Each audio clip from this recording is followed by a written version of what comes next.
네, 안녕하세요. 한밤의 낭독자들 8화를 맡은 김겨울입니다. 반갑습니다.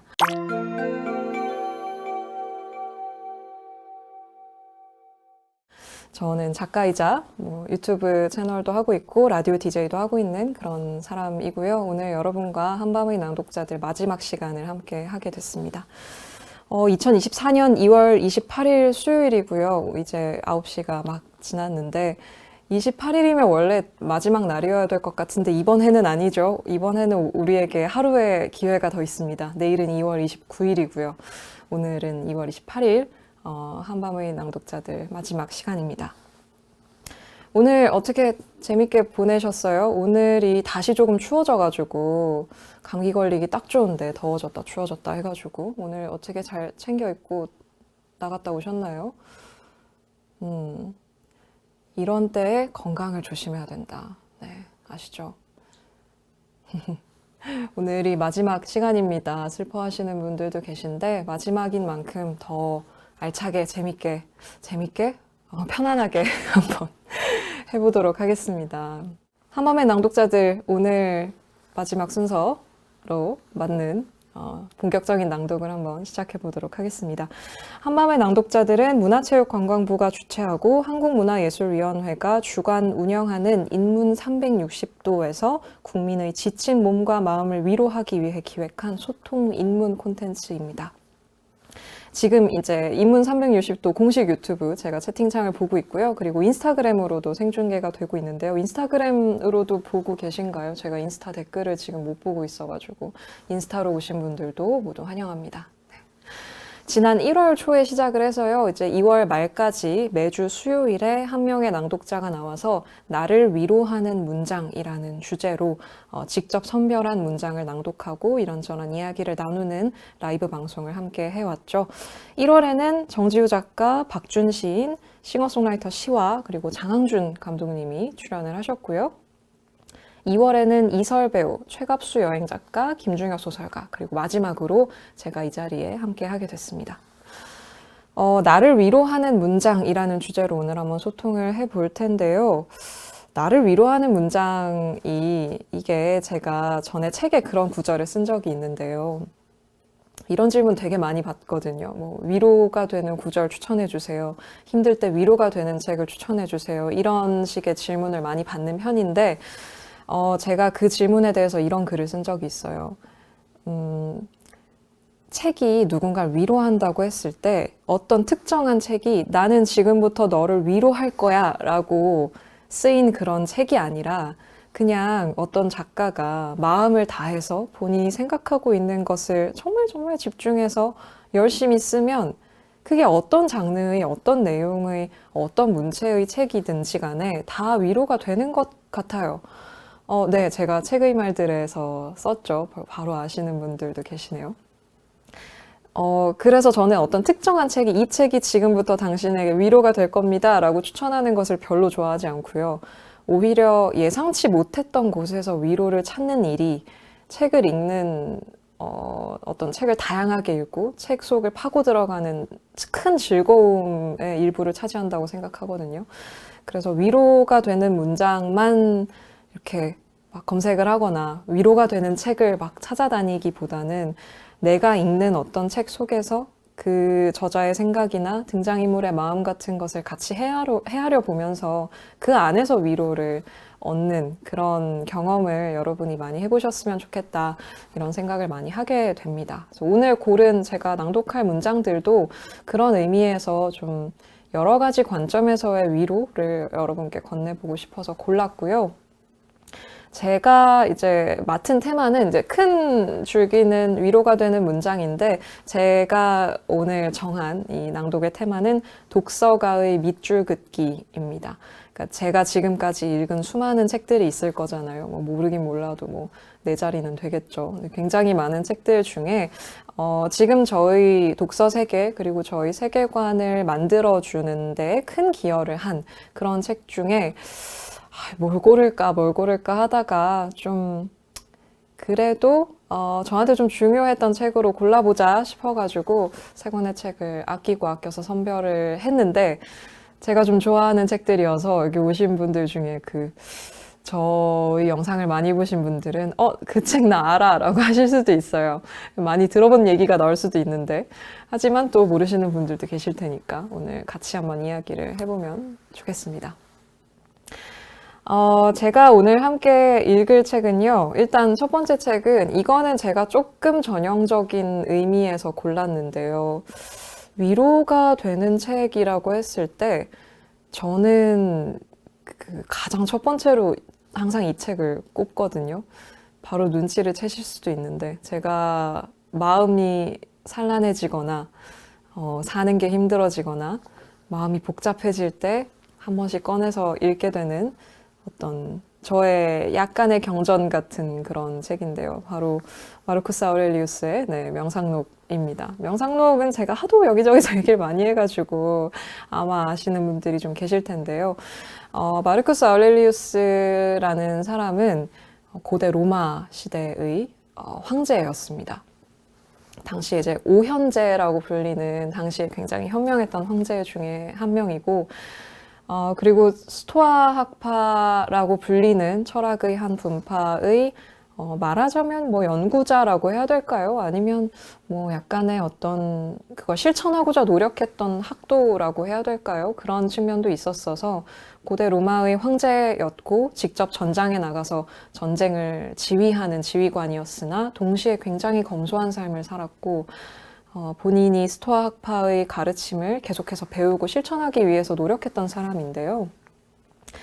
근데 뭐 가끔 그런 생각도 합니다. 이 명상록이란 책은 이 마르쿠스 아우렐리우스라는 사람이 그때그때 적었던 본인의 단상이나 일기를 적었던 것을 책으로 묶은 것이기 때문에, 말하자면 우리가 2000년도 더 전에 죽은 로마 황제의 일종의 일기장을 보게 되는 셈인데요.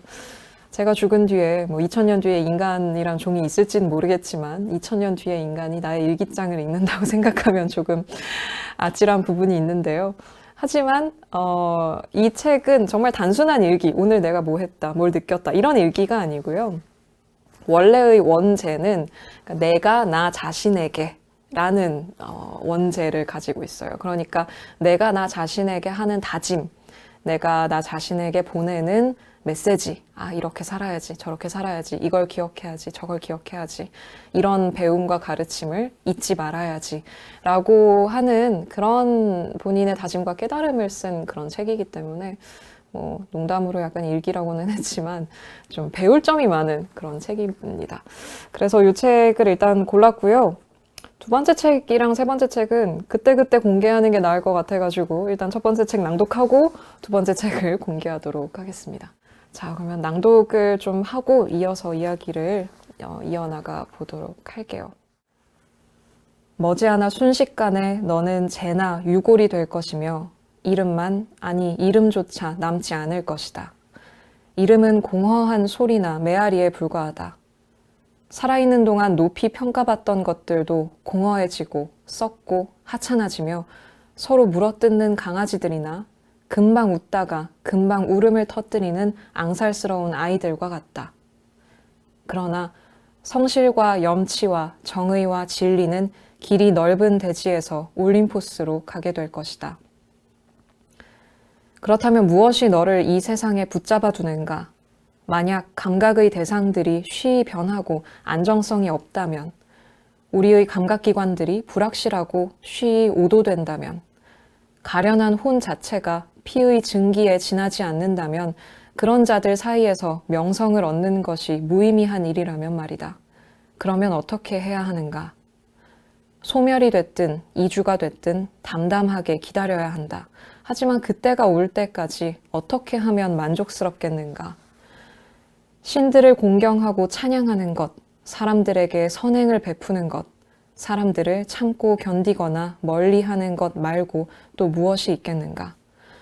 그러나 이 가련한 육신과 호흡의 영역 안에 있는 것은 그 어떤 것도 네 것이 아니며 너에게 달려있지 않다는 점을 명심하라. 이런 부분인데요. 이렇게 길게 읽어드려서 이게 무슨 말인지 아마 잘 안 들어오셨을 수도 있어요. 왜냐하면 이제 단어들이 무슨 감각, 뭐 피의 증기 뭐 이런 거 나오니까 약간 무슨 말인지 좀 이렇게 한 번에 안 들어오셨을 수도 있는데요. 이 부분에 대해서 설명을 해드리려면 간단하게 이 얘기를 먼저 하면 좋을 것 같아요. 뭐 스토아 철학이라는 게 굉장히 뭐 단순한 철학인 것도 아니고 뭐 그 초기, 중기, 후기에 따라서 많이 달라지기도 했는데요. 대략적인 어떤 이야기를 해보자면 기본적으로 스토아 철학에서 이야기하는 세계관이라는 것은 세계가 어떤 그 자신의 이성적인 법칙을 가지고 돌아간다라는 것입니다. 그걸 이제 로고스라고 부르는데요. 세계는 그 자체의 규칙을 가지고 자기가 알아서 돌아가니까 거기에 대해서 우리가 막 인간의 힘으로 뭔가를 거대하게 바꾸거나 예를 들어서 우리가 갑자기 인간이 죽지 않게 만들 수는 없잖아요. 그것은 세계의 규칙이니까. 그래서 그렇게 돌아가는 세상의 진리라는 것이 있고 인간은 그 안에서 바꿀 수 있는 것이 있고 바꿀 수 없는 것이 있겠죠. 그래서 그 이성적으로 돌아가는 법칙이 있다는 것을 내가 알고 있고 오케이, 세상은 그 자체의 논리로 돌아가고 인간이 죽는 것은 피할 수 없는 일이고 자연은 그 나름의 법칙을 가지고 계속해서 생장하고 어떤 번성하고 그 나름의 어떤 것이 그런 세계가 있다는 것을 인정하고 그 안에서 내가 어떻게 살아야 할 것인가를 묻는 관점을 가지고 있습니다. 물론 이제 이런 건 있어요. 이게 배경이 되게 좀 투닥투닥 할 때거든요. 정치적으로 불안정한 시기였었기 때문에 이게 말 한 번 잘못하면 막 이렇게 잘못 어떻게 찍혀서 막 정적들한테 공격당하고 뭐 이럴 수도 있는 시기였었기 때문에 그 혼란스러운 세계 속에서 대단히 소심한, 어떻게 보면 소시민적인 자신의 자리를 찾아서 마음의 평화를 가지고 살려고 하는 게 아니냐라고 비판을 할 수도 있는 그런 철학이지만 어떤 한편으로는 이제 그런 데서 오는 위안이 있죠. 세계가 돌아가는 원리가 원칙이 그렇게 있고 그러면 나는 그 안에서 내가 할 수 있는 것들을 하면서 여기서 이제 스토아 철학에서 중요하게 생각하는 것은 마음의 평정심입니다. 아파테이아, 흔들리지 않는 마음. 그래서 그 평정심을 내가 잘 유지하면서 내가 죽기 전까지 내가 할 수 있는 일들을 하다가 잘 죽는 것. 그것이 내가 할 수 있는 이 어떤 당시에 그 세계 속에서의 태도라고 이야기를 하는 것인데요. 그래서 이 부분에서 이렇게 시작을 하잖아요. 너는 머지않아 죽을 거야 라고 얘기를 하는 거예요. 머지않아 순식간에 너는 재나 유골이 될 것이며 이름조차 남지 않을, 너 죽으면 그냥 넌 재나 유골이 될 것이고 이름도 안 남을 거야 라고 이제 시작을 하죠. 살아있는 동안 높이 평가받던 것들도 다 공허해지고 다 하찮아지고 다 사라져버린다. 금세 사라져버린다. 하지만 성실과 염치와 정의와 진리는 길이 넓은 대지에서 올림포스, 신들이 있는 영원한 신들의 세계로 가게 될 것이다. 그러니까 죽는 날이 올 때까지 사람들에게 선행을 베풀고 성실과 염치와 정의와 진리를 잘 되새기면서 잘 살다가 나의 영역에 있는 그 무엇도 나에게 달려있지 않음을 기억하면서 그렇게 살다가 잘 죽으면 그게 좋은 삶이다. 라고 이야기를 하는 거예요. 고대 로마의 황제가. 만약에 내가 황제면 어떨 것 같으세요? 내가 막 넓은 땅을 통치하는 황제예요. 물론 이제 어떤 정적들로부터의 위험도 있을 것이고 여러 가지 고민이 있겠습니다만 권력을 가진다는 건 되게 좀 무서운 일이고 어떻게 보면 사람이 되게 좀 변할 수도 있는 그런 일이잖아요. 근데 이게 로마 황제가 남긴 글이라는 점을 생각하면 조금 더 이렇게 신기하게 느껴지는 측면이 있기도 하고요.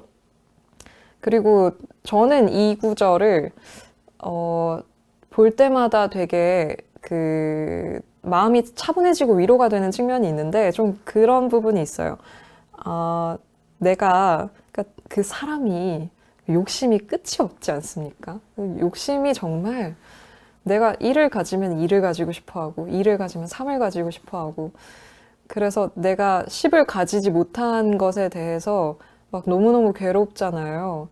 그리고 그것이 어떤 나의 향상심이 되기도 하죠. 내가 10을 가지기 위해서 최선을 다하겠어 라는 마음이 되기도 하지만 그게 좀 지나쳐서 나를 갉아먹을 때가 있죠. 막 너무 그것 때문에 힘들고 내가 너무 얻을 수 없는 뭔가를 얻기 위해서 몸을 갈아놓고 이렇게 될 때는 좀 나에게 해가 되기도 하는데요. 근데 이런 구절을 이렇게 읽고 있으면, 그치, 내가 가지고 있는 삶이라는 게 한 100년 남짓한 그 정도의 삶을 내가 가지고 있고, 그동안 내가 이 삶을 어떻게 잘 꾸려서 이 성실과 염치와 정의와 진리는 사실 너무너무 어려운 목표죠. 이거를 네 가지를 다 성공할 수 있을까? 하나만 해도 인생 성공인 것 같다는 생각을 저는 자주 하는데 그거를 막 생각하면서 100년 정도 뭐 어렸을 때 의식이 없기 전을 제외하면 뭐 8, 90년 정도를 잘 마음을 다스려서 나랑 내가 속한 공동체를 위해서 계속 뭔가를 하다가 잘 죽어야겠다 이런 생각을 하게 되면은 조금 마음이 이렇게 그치 좀 괜찮아 이렇게 좀 마음이 편안해지는 부분이 저는 있어서 네, 그래서 저는 명상록 굉장히 좋아하고요. 명상록을 읽을 때마다 그치 나는 우주의 먼지다. 나는 우주의 먼지다. 겸손하게 잘 살다가 죽는 것이 내가 할 수 있는 최선이다. 뭐 이런 생각하면서 네, 그렇게 마음이 좀 정리되는 부분이 있습니다. 근데 한 가지 저는 그런 건 있어요. 제가 아까 말씀드렸듯이 이런 스토아 철학의 책들이 좀 오용되기가 쉽거든요. 예를 들어서 스토아 철학이 자기 개발의 논리로 해석되어서 나오는 책들도 굉장히 많고요. 스토아 철학을 가지고 어떤 뭐랄까요? 자본주의 논리에 순응하도록 만들거나 아니면 그러니까 자기를 돌아보기보다는 그냥 열심히 살도록 하게 해석을 하는 식의 책들도 나오기가 좀 좋거든요. 왜냐하면 그 세상이 원래 그런 거야. 네가 네 마음을 다스려서 평정심을 찾는 게 중요해 라고 말하는 모든 메시지는 늘 좀 그런 식의 순응적인 마음을 갖게 하죠. 그치. 세상은 원래 그렇게 세상은 원래 차가워. 세상은 원래 잔인해. 나는 그냥 내 삶을 이렇게 잘 살아야지 라고 생각하게 되기가 참 쉬운데요. 근데 스토아 철학이 꼭 그런 철학이었냐라고 한다면 그렇지만은 않았고 뭐 여기서도 이제 방금 읽은 부분에서도 사람들에게 선행을 베풀고 정의와 진리 얘기를 하잖아요. 그래서 그런 어떤 메시지에 갇히기가 좀 쉬워서 저는 이런 식의 명상록을 비롯한 스토아 철학의 메시지를 읽을 때 반드시 그 점을 염두에 둬야 된다고 생각합니다. 무슨 말이냐면 세상이 원래 그렇다고 말할 때 그것이 어떤 핑계가 될 수도 있거든요. 그러니까 세상은 원래 차갑고 나는 그냥 내 삶 잘 살겠어 라고 할 수 있는데 세상을 따뜻하게 만드는 걸 내가 할 수도 있는 거잖아요. 그러니까 공동체에 대한 책임감 그리고 우리는 공화국에 사니까 각자가 다 주권을 가지고 있는 시민이니까 시민으로서의 책임이 있거든요. 그 책임을 방기하면 안 되죠. 그래서 그 부분을 반드시 염두에 두고 있어야 저는 이런 식의 메시지를 읽을 때 좀 균형을 잡을 수 있는 것 같아요. 네, 그래서 내가 힘들 때는 이런 글로 위안을 얻고 그치 내가 이 짧은 생을 잘 염치 있게 잘 살다가 가는 것이 중요하다라고 생각하는 동시에 내가 사는 이 세계를 위해서 내가 뭘 할 수 있는지 왜냐하면 우리가 함께 책임지고 있는 게 너무 많으니까요. 뭐 기후위기도 그렇고 뭐 지금 당장 우리가 만들어가고 있는 세계 자체가 다 우리의 공동의 의사결정을 통해서 만들어지는 거니까 그런 부분에 있어서는 적극적으로 목소리를 내기도 하고 그런 어떤 균형을 가지고 이런 글들을 읽어야 한다고는 생각을 합니다. 어쨌든 이런 스토아 철학, 특히 이 명상록의 메시지가 주는 위로가 분명히 있죠. 네. 그날이 올 때까지 담담하게 기다리면서 가련한 육신과 호흡의 영역 안에 있는 것은 어떤 것도 내 것이 아니고 어떤 것도 나에게 달려있지 않다라고 생각하면서 잘 사는 거. 노래는 안 해요, 이제. 노래는 안 합니다. 네, 음악을 예전에 열심히 만들었는데 안 한 지가 좀 됐어요. 하지만 노래를 뭔가 바라주시니까 또 감사하네요. 뭐 다시 할 것 같진 않긴 한데 바라시는 분들이 좀 계시긴 해서. 우주 속에서 인간이 유한한 존재라는 사실을 자각한다면 겸손한 태도로 세계를 마주할 수 있을 것 같아요. 타인에 대한 배려와 포용도 가능할 테고요. 맞아요. 좀 다 죽으니까 어쨌든 언젠간 죽으니까 이 넓고 광막하고 오래된 우주 속에서 우리는 굉장히 잘 이 짧은 시간을 보내야 한다는 것이니까 평정심을 찾는 게 중요하겠죠.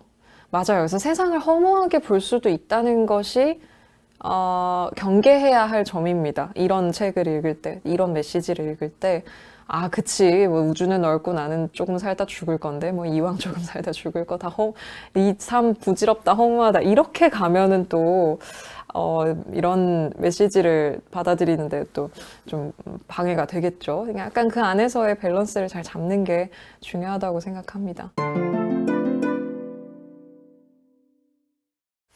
자, 두 번째 책 한번 얘기해 볼까요? 첫 번째 책은 이제 마르쿠스 아urelius 책이었고요. 두 번째 책은 제가 또 너무너무 좋아하는, 제가 예전에 어디 다른 채널에 가가지고 사실 이 영상은 공개가 안 됐어요. 공개가 안 됐는데 제가 그 소설가 이상형 월드컵 한 적이 있거든요. 남의 채널 가가지고.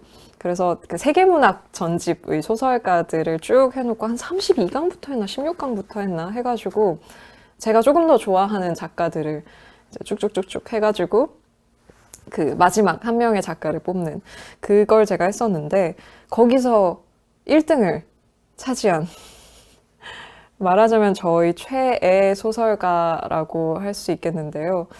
뭐 물론 저는 다양한 소설가들을 정말 많이 마음을 다해서 좋아합니다만 저는 정말 이 소설가를 너무너무 좋아합니다. 세계문학 중에서도 저의 어떤 그 독서 세계를 형성하는 데 있어서 굉장히 큰 영향을 미쳤고, 뭐 제가 지금 좋아하는, 아마 이제 제 구독자면 아실 법한, 제가 뭐 테드 창도 너무 좋아하고 그러잖아요. 근데 그 좋아함의 원류에 해당하는 네, 그런 소설가인데요. 바로 호르헤 루이스 보르헤스입니다. 네, 보르헤스를 너무너무 좋아하거든요.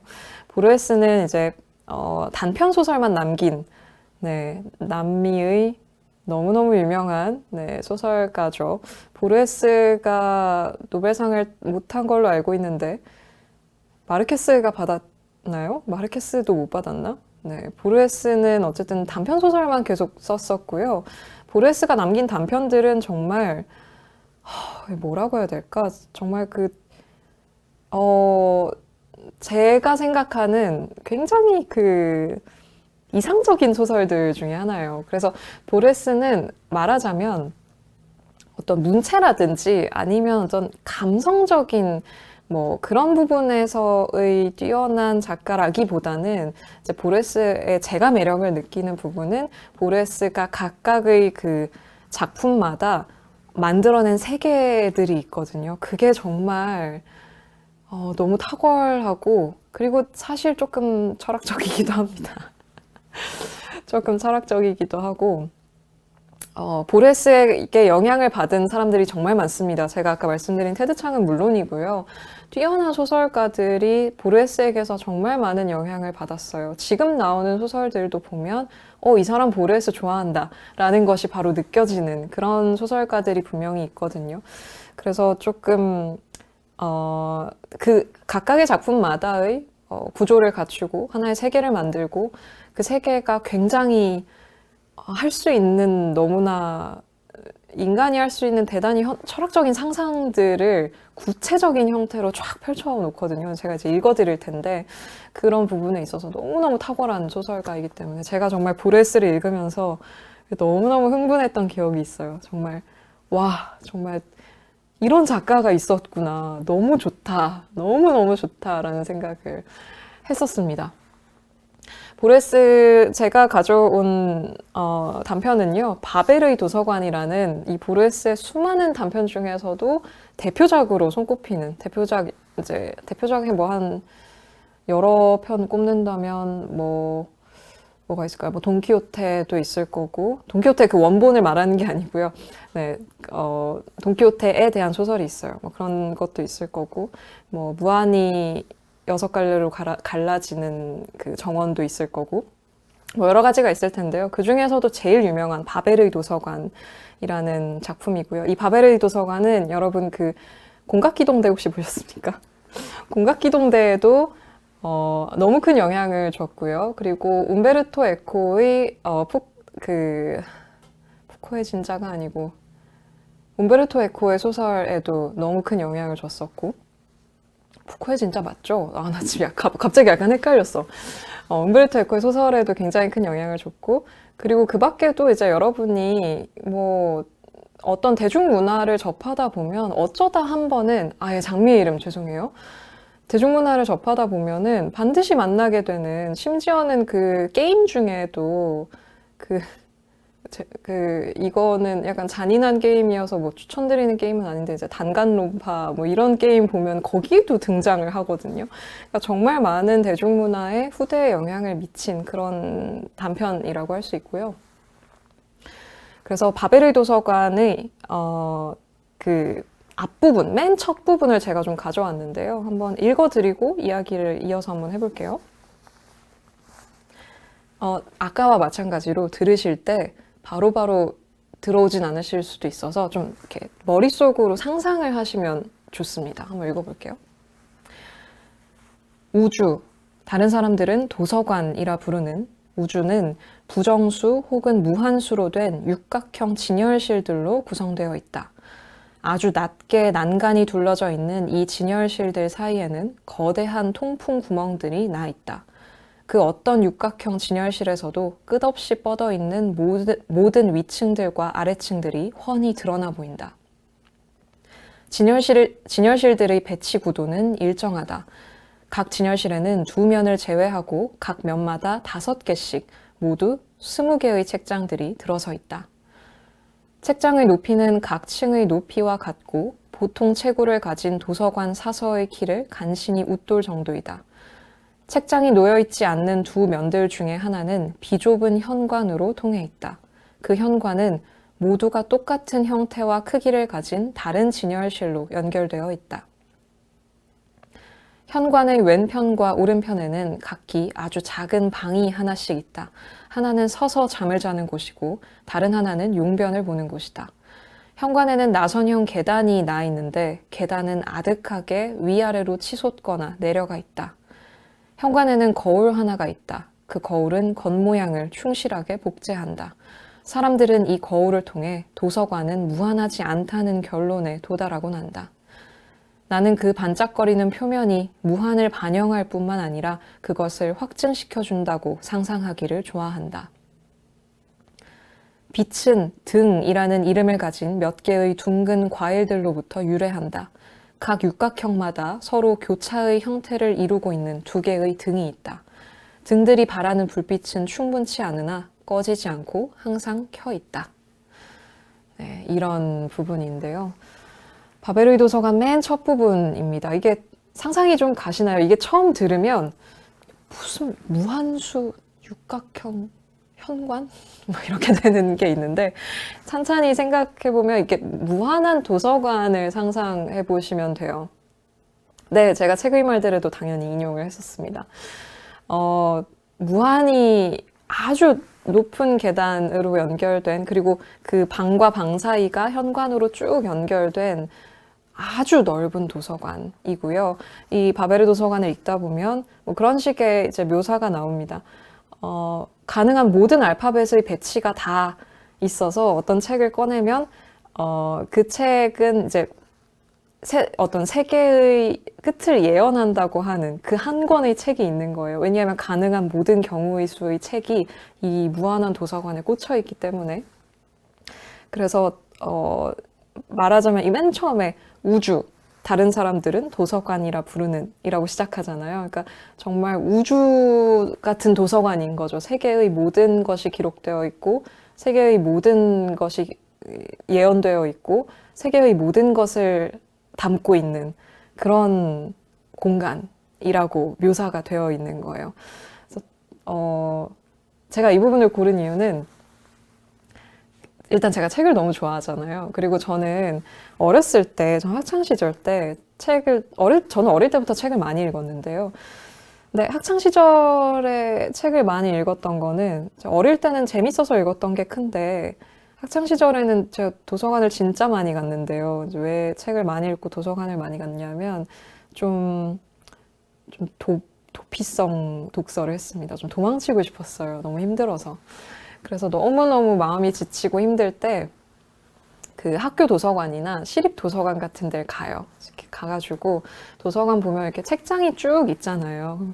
이렇게 책장이랑 책장 사이에 이렇게 있으면 책이 쭉 꽂혀 있고 되게 다양한 책들이 이렇게 사서들이 들여놓은 책이 있고 되게 조용하잖아요. 그리고 되게 밝지도 않고, 그러니까 적당한 조도에 이제 어느 정도 책장이 나를 좀 가려주고, 그리고 너무너무 많은 책들이 나를 지켜주고 있다고 느꼈어요. 혹은 나를 보호해주거나 나를 바라보고 있다고 느꼈어요. 그래서 그 도서관 책장 사이에 이렇게 서서 책들을 가만히 이렇게 보고 있으면, 그냥 책등, 꽂혀있는 책등을 이렇게 보고 있으면, 그냥 그것만으로도 그게 그렇게 큰 위로가 됐던 기억이 있거든요. 그냥 여기에 이 책들과 내가 함께 있다는 것만으로도, 아, 그치. 이 세상엔 정말 많은 이야기가 있고, 내가 모르는 광활한 세계가 펼쳐져 있고, 내가 지금 이렇게 힘들지만, 저 어딘가에 또 다른 세계와 정말 많은 이야기와 내가 나아갈 수도 있을지 모를 어떤 것들이 내가 나를 이끌어갈 수 있을지도 모르는 어떤 것들이 여기에 있는 것 같다는 생각을 거기 이렇게 서서 진짜 많이 했었어요. 그리고 실제로도 그렇게 도서관에서 수없이 빌려서 본 책들이 저를 다른 곳으로 계속해서 이끌어 가주었고 지금의 저를 만들어 준 거죠. 제가 완전히 좌절하거나 완전히 꺾이지 않고 모든 것을 포기해버리지 않고 하지만 세상에 무언가가 있어 라고 믿을 수 있었던 데에는 도서관의 역할이 정말 컸습니다. 도서관 너무너무 소중한 공간이죠. 그래서 제가 뭐 도서관을 가는데 돈이 필요했던 것도 아니고 저에게 어떤 출입 자격이 필요했던 것도 아니죠. 도서관은 그런 곳이 아니니까. 도서관은 모든 사람을 위한 환대의 공간이고 당신에게 길이 필요하다면 길이 있음을 알려주는 공간이고 돈이 없어도 누구나 들어와서 자신에게 필요한 것을 가지고 나갈 수 있는 그런 공간이잖아요. 너무너무 힘이 되고 되게 소중한 공간이라는 생각을 많이 하거든요. 그래서 그 도서관에서 받았던 위로의 기억들이 너무 강렬히 남아있고 그게 정말 큰 힘이 되었었기 때문에 그러다 보니까 이런 무한의 도서관을 자꾸 상상하게 됐었던 것 같아요. 와, 그치. 세상의 모든 것이 기록된 거대한 도서관이 있다면 그리고 그곳에 나의 역사와 여러분의 역사와 여러분의 미래와 여러분의 결단과 여러분에게 도움이 되는 말과 그 모든 것들이 거기에 있다면 거기에 서 있는 것은 어떤 기분일까? 이런 생각을 이 바벨의 도서관을 읽으면서 했었습니다. 그래서 네, 보르헤스의 바벨의 도서관을 가져왔어요. 네, 도서관 좋아하시는 분들도 좀 계시죠? 좀 채팅창 보니까 공감하시는 분들이 많이 계신데 도서관이 참 큰 힘이 되죠. 맞아요. 커다란 벌집의 느낌이 있죠. 바벨의 도서관에서 묘사하고 있는 것이 그 육각형의 그 진열실이 쫙 이렇게 모여 있는 그런 모습이기 때문에 그래서 그런 측면이 있고 또 제목이 바벨의 도서관인 것은 이제 그 성경에 나오는 바벨탑에서 아마도 가져왔을 것으로 예상이 되죠. 그래서 이 바벨의 도서관을 읽고 있으면 또 그런 인간의 언어에 대한 생각도 여러 가지로 하게 되기도 하고요. 도서관만 가면 마음이 편해졌던 기억이 나네요. 아이 키우면서 한동안 못 갔는데 이제 아이와 함께 가야겠어요. 너무 좋죠. 아이랑 함께 가기 또 너무 좋은 공간이잖아요. 그 어린이들 책 읽을 수 있는 공간이 보통 다 잘 마련되어 있고 어린이들을 위한 그림책 준비되어 있고 사실 이 정도로 아이와 함께 가기 좋은 공간도 많지 않은 것 같습니다. 맞아요. 최고의 명상실이기도 하고 그 책이 많은 공간 자체가 위로가 되죠. 그렇습니다. 책을 읽는다는 건 나의 부족함을 인정하고 받아들이려는 겸손함이 내재되어 있기 때문에 가능한 것 같아요. 세상에 대한 호기심과 스스로를 알고 싶어 하는, 그렇죠. 본인이 뭔가를 더 알고 싶어 하니까 책을 계속해서 읽게 되는 것이고, 그게 끝이 아니라는 걸 아니까 또 계속해서 책에서 책으로 나아가게 되는 그런 부분이 있죠. 저도 동의합니다. 다음 낭독을 해보겠습니다. 이제 세 파트를 제가 골라왔는데 마지막으로 제가 고른 부분은 일단 제가 이 책은 20대 초반에 읽었던 소설이고요. 오늘 어떤 걸 가져올까 하다가 이제 마지막으로 고른 부분은 제가 지금 하고 있는 공부랑 관련이 있는 그러면서도 좀 위로가 되는 그런 부분을 좀 가져와 봤는데요. 제가 고른 책은 로맨가리의 소설집 새들은 페루에 가서 죽다라는 책입니다. 그 단편집인데요. 이 단편집 중에서도 표제작 새들은 페루에 가서 죽다에서 골랐고요. 이 책 같은 경우에도 제가 독서의 기쁨에도 한번 인용문을 쓴 적이 있고 제가 이제 가끔씩 이야기를 했던 그런 책인데요. 로맨가리라는 소설가, 여러분도 아시죠? 로맨가리가 이제 사실 로맨가리라는 제목, 그 이름도 유명하지만 로맨가리보다는 더 유명한 이름이 있죠. 누구죠? 로맨가리보다 유명한 로맨가리의 이름이 있습니다. 아마 아실 것 같은데. 여러분, 정답 한번 맞춰보시겠어요? 로맨가리인데 로맨가리보다 유명한 이름이 있죠. 그렇습니다. 정답이 올라왔네요. 에밀 아자르. 그쵸? 로맨가리 그 자신이 굉장히 뛰어난 소설가였는데 이제 에밀 아자르라는 필명으로 네. 다시금 이제 막 상 후보에도 오르고 또 뛰어난 글을 써서 명성을 얻었던 그런 작가죠. 에밀 아자르로 많이 아시겠습니다만 저는 에밀 아자르의 책보다 로맨가리의 책을 좋아합니다. 이게 말이 되는지 모르겠지만 저는 에밀 아자르도 좋아하는데요. 근데 에밀 아자르보다 저는 로맨가리를 더 좋아해요. 왜냐하면 이 소설집 때문인데요. 제가 20대 초반에 읽었던 이 새들은 페루에 가서 죽다 때문인데요. 이 새들은 페루에 가서 죽다라는 소설을 너무너무 좋아했던 그 이유가 담겨있는 부분을 제가 골라왔어요. 그래서 이 부분을 낭독을 좀 해드리고 계속 이야기를 해보도록 하겠습니다. 하지만 시도 언젠가는 과학적으로 설명되고 단순한 생리적 분비 현상으로 연구되리라. 과학은 모든 면에서 인간을 제압하고 있다.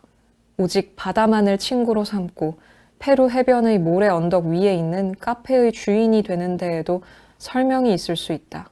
바다란 영생의 이미지, 궁극적인 위안과 내세의 약속이 아니던가.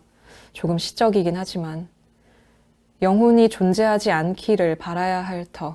그것이야말로 영혼이 과학에 당하지 않을 수 있는 유일한 방법이니까. 머지않아 학자들은 영혼의 정확한 부피와 밀도와 비상 속도를 계산해낼 것이다. 유사 이래 하늘로 올라간 수많은 영혼들을 생각하면 울어 마땅하다. 얼마나 막대한 에너지원이 낭비된 것일까? 영혼이 승천하는 순간 그 에너지를 잡아둘 수 있는 댐을 건설했다면 지구 전체를 밝힐 만한 에너지를 얻을 수도 있었으리라. 머지않아 인간은 송두리째 활용되리라. 인간의 가장 아름다운 꿈들이 전쟁과 감옥을 만드는 데 이미 쓰이지 않았던가. 네, 이런 부분인데요. 이 소설이 결국 무엇에 대한 소설인가라고 했을 때 저는 마지막 두 문장, 머지않아 인간은 송두리째 활용되리라. 인간의 가장 아름다운 꿈들이 전쟁과 감옥을 만드는 데 이미 쓰이지 않았던가. 이 부분이 되게 중요하다고 생각하는데, 읽어드린 부분에 이런 얘기를 하잖아요. 조금 있으면 어떻게 영혼도 다 계산을 하시겠어? 뭐 이런 얘기 하는 거죠. 어떻게 잘났다는 과학으로, 그래, 영혼의 부피랑 밀도랑 비상 속도도 다 계산해가지고, 그거 가지고 어떻게 때밀어도 돌려보시지? 약간 이런 얘기 하는 거죠. 이제 약간, 그 말투를 바꾼다면. 그래서 모든 것은 설명되고 말 것이다. 과학 혹은 학문이라는 이름으로 모든 것은 그렇게 낱낱이 분해되고, 쓰임새를 찾게 되고, 그 자체의 의미도 가지지 못한 채 그렇게 어떤 유용함이라는 척도로, 과학이라는 척도로 분해되고 말 것이다 라는 슬픔이 들어있는 그런 구절이거든요. 이 부분을 왜 골랐냐면, 제가 이제 지금 철학과 대학원 다니거든요. 제가 석사 과정을 하고 있는데, 제가 학부 때 철학을 전공을 하면서 그런 생각을 했었어요. 제가 학부를 이제 심리학이랑 철학 전공을 했는데요. 심리학은 여러분 뭐 이제 무슨 심리 상담 뭐 이런 거 생각하시겠습니다만, 주류 심리학은 완전 과학이거든요.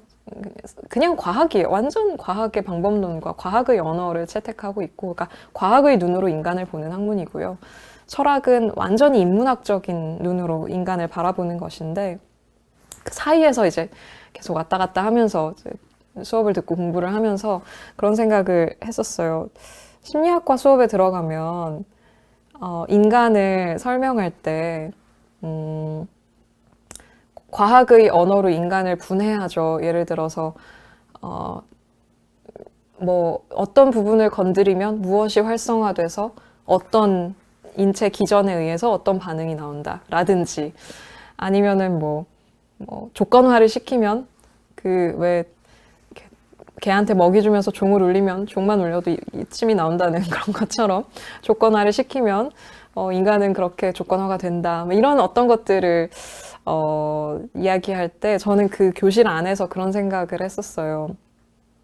하지만 인간은 몸이 아니야 라고 말하고 싶었어요. 우리가 인간을, 또 세계를 그렇게 보기 시작할 때, 그러니까 그렇게 보는 것 자체는 문제가 없을 수도 있는데요. 왜냐하면 그것이 우리의 발전에 기여하고 그런 연구들을 통해서 인간이 점점 발전하는 거니까 그렇게 보는 것 자체는 문제가 없을 수도 있는데, 그렇게만 보게 되면, 그러니까 저 먼 곳에 있는 산을 저기 골프장 지으면 좋겠다 라고만 바라보고, 저기 있는 어떤 갯벌을 저거 메워서 개발하면 돈을 많이 벌 수 있겠다 라고만 보고, 인간은 A를 넣으면 B가 나오는 존재야 라고만 보면, 그러면 우리는 세상은 어디로 가지? 뭐 이런 생각이 드는 거예요. 산은 그냥 산이고, 갯벌에 그 무한한 생명의 네트워크가 그 자체로 존재하고 있고, 인간의 여기서 영혼이라고 말하는, 인간에겐 인간의 꿈과 인간의 아름다움과 사랑과 그런 것이 있는 거잖아요. 근데 그것을 무시하고 그냥 그런 식으로 자꾸 어떤 쓸모를 기준으로 해서 뭔가 재단해버리고 모든 것을 설명해버린다고 하면, 그러면 우린 다 어디로 가지?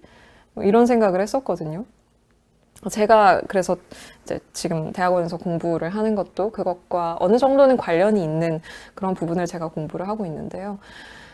그래서 모든 것을 그렇게 설명해버리는 것이 저는 가끔 좀 슬프게 느껴져요. 네, 그래서 지금 같은 소설에 있는 제가 인용했던 부분을 올려주셨는데, 그래서 이 소설에 이런 구절이 나오죠. 지금 채팅창에 올려주신 마지막 남은 환상의 조각들을 빼앗기지 않는 법을 배워야 한다 라는 말이 나오는데, 우리가 마지막까지 가지고 있어야 하는 어떤 사랑이나 꿈이나 환상이나 그런 것들을 존중할 수 있어야 된다. 우리가 세계를 볼 때도, 이 세상을 볼 때도 막 분석하고 쓸모를 찾고 그렇게만 볼 게 아니라, 그 자체로 존재하는 세계 자체로 존재하는 어떤 것들의 아름다움과 벅참과 어떤 경이감과 이런 것들을 느낄 수 있어야 된다라고 저는 생각을 해요. 그래서 이 소설도 저희 독서 세계에 있어서 좀 중요했던 책으로 꼽을 수 있을 것 같아서 제가 이 책을 골랐습니다. 제가 벌써 시간이 언제 이렇게 9시 50분이 됐지? 네, 그래서 제가 세 파트를 이제 낭독을 하고 좀 설명을 드렸는데요. 제 낭독만 볼 게 아니고, 이제 여러분이 그 낭독을 청해주신, 그러니까 여러분이 위로를 느낀다고 올려주신 문장도 좀 같이 읽어보면 좋을 것 같아서 그 문장도 좀 읽어보려고 하는데요. 이 인문 360도에서는 여러분이 추천하는 나를 위로하는 문장을 수집을 하고 있거든요. 그래서 그 중에 이은혜 님이 추천해주신 문장을 제가 또 낭독을 해보도록 하겠습니다. 5분밖에 안 지났다고요? 거짓말하지 마세요.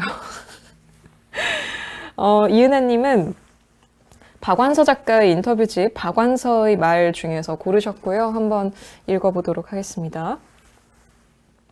어느 추모 시에서 인간이란 존재는 부재 속에서도 존재한다 라는 구절을 읽었어요. 맞는 말인 것 같아요. 이 세상에, 그리고 내 곁에 없는 사람들을 우리는 평소에 많이 생각하잖아요. 제 경우도 이미 없는 이에 대한 생각이 삶의 많은 부분을 차지해요. 부재하지만 제 생각 속에서는 공존하고 있는 것이죠. 이 부분을 골라주셨는데, 박완서 작가님이 이 얘기를 했음을 생각한다면 아마도 내 곁에 없는 사람들은 먼저 떠내보내신 아드님을 비롯한 가족들, 그리고 주변에 사랑했던 사람들이겠죠. 그쵸. 가끔 그런 생각하거든요. 지금 내가 너무너무 사랑하는 내 주변의 사람이 갑자기 죽으면 어떡하지? 이런 생각을 가끔 해요. 제가 너무 아끼는 제 주변 사람들이 있을 거잖아요. 가끔 그런 생각을 해보는데 그러면 진짜 막 눈물이 줄줄 나지 않나요? 너무 과몰입해서 상상하면 좀 어머 어떡해 이러면서 갑자기 약간 울컥하게 되는 게 있는데 그런 식으로 결국 인간은 살아가게 되나 봐요. 그러니까 인간이 영원히 살 수는 없지만 왜 인간이 불멸을 얻는 방법이 세 가지가 있다고 하죠. 하나는 자식을 낳는 것, 하나는 명예를 얻는 것, 그러니까 이름을 남기는 것, 그리고 하나는 어떤 관조의 지혜를 얻음으로써 뭐 영원히 살아남는 것, 뭐 이런 세 가지의 방법이 있다. 뭐 옛날 고대 그리스 철학 보면 그런 게 나오는데 저는 결국은 인간이 영원히 사는 방법은 기억됨으로써 영원히 사는 거구나. 우리가 서로가 서로를 기억하면서 혹은 책이 그를 기억하면서 어떤 의미에서 마르쿠스 아urelius는 2000년이 넘게 살고 있는 셈이죠. 뭐 본인이 원했는지 모르겠지만 그래서 그런 식으로 결국은 우리가 계속 살아가는 게 아닌가라는 생각을 하게 됩니다. 그러니까 서로가 서로에게 좀 잘 남는 게 중요한 것 같아요. 내가 다른 사람을 기억하는 것도 중요하고 내가 잘 기억될 수 있을 만한 사람이 되는 것도 중요하겠죠. 네, 그래서 이은혜 님이 추천해 주신 박완서의 말 중에서 골라주신 부분 읽어봤습니다. 이제 끝날 시간이 됐는데요. 아쉽나요? 아쉽지만 저희가 마지막 시간이 이제 끝날 시간이 됐습니다. 오늘 한밤의 낭독자들 8번째 시간이었는데 어떻게 재밌게 같이 보셨나요? 제가 생각했던 것보다 정말 많은 분들이 함께 해주셔서 지금도 1000분이 넘게 함께 해주시고 계신데 너무너무 감사합니다. 이렇게 또 평일 저녁에 집중해서 이렇게 같이 들어주셔서 너무 감사하고요. 네, 2%도 일단은 끝입니다. 한밤의 낭독자들 제가 마지막 순서이기 때문에 일단은 끝이고요. 1시간이 짧게 느껴지셨다면 감사한 일입니다. 저는 너무 이렇게 차분하고 잔잔해가지고 괜찮으실까 생각했는데 또 나름대로 재미있게 보셨던 것 같네요. 저희가 실시간 방송이다 보니까 뭐 조금 매끄럽지 않은 부분이 있었다면 양해를 부탁드리고요. 그래도 함께 해주셔서 너무너무 감사합니다. 네. 우리의 내면을 어루만져줄 아름다운 글들은요, 언제나 인문 360.kr에서 함께 하실 수 있고요. 인문 360.kr에서 인문 콘텐츠를 통한 여러분의 위로를 찾아보시기 바랍니다. 자, 이렇게 해서 한밤의 낭독자들 준비한 8회차 모두 마치게 되었습니다. 오늘 여러분 너무 반가웠고요. 저도 오랜만에 라이브를 하는 거여서 저도 기분 좋게 진행을 했고 함께 해주셔서 너무너무 감사하고요. 아쉽지만 여기서 마무리를 하도록 하고요. 추후에 또 좋은 기회가 있다면 더 멋진 소통과 낭독의 시간으로 함께 할 수 있으면 좋겠습니다. 또 겨울서점 구독하시는 분들 계시면 겨울서점에서 또 함께 이야기 나눌 수 있으면 좋겠습니다. 네, 여러분 지금까지 김겨울이었습니다. 함께 해주셔서 감사합니다. 고맙습니다.